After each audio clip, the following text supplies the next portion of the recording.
So what is a 2-1 buy down when purchasing a home, and is there a catch?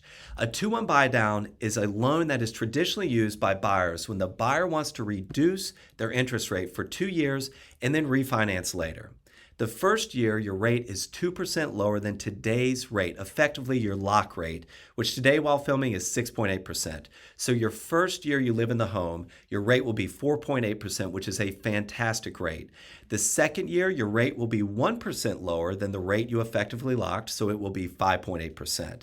In year 3, the rate returns to your effective lock rate of 6.8%, and it doesn't move at all after that. So you can keep that rate until you pay off the loan. The strategy, though, is to refinance somewhere in that period, hopefully in the first 2 years, maybe 3, to a lower interest rate loan.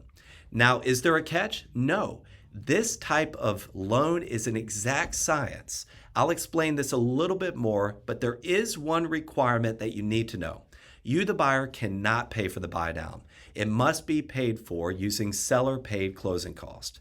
So let's pause for a minute and just talk about seller-paid closing cost.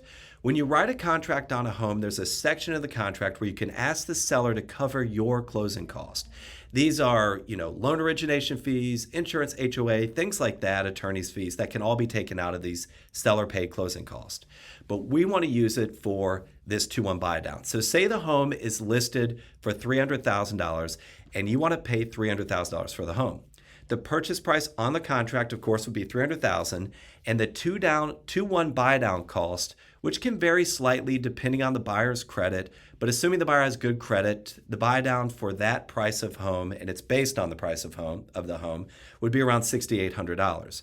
So in the contract, you'll ask the seller to pay $6,800 in closing cost. You don't have to mention anything about the buy down or what you're using it for, and then your lender will apply those closing costs that are paid for by the seller so that you get the buy down.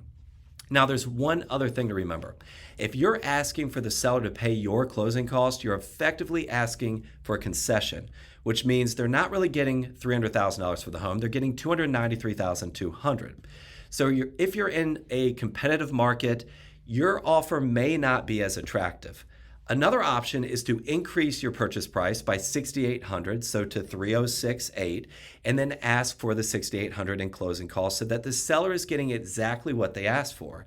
Now, we could dig a little deeper into this strategy and talk about what may happen and how appraisal might become a concern, but really that's for another video. If you have questions about that strategy, feel free to reach out and I'd be happy to explain that a little bit more.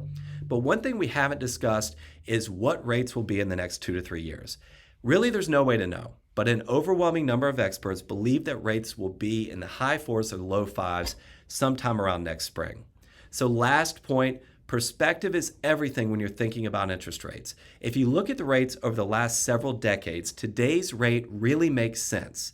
What we experienced over the last few years, high 2%, low 3%, it really doesn't make any sense if you look at the data and you look at history. Now, it could always go back to those high 2s, low 3s, but based on the history and data, probably not going to happen. As always, if you're looking to buy or sell or have any questions about real estate, I would love to help. Feel free to reach out anytime.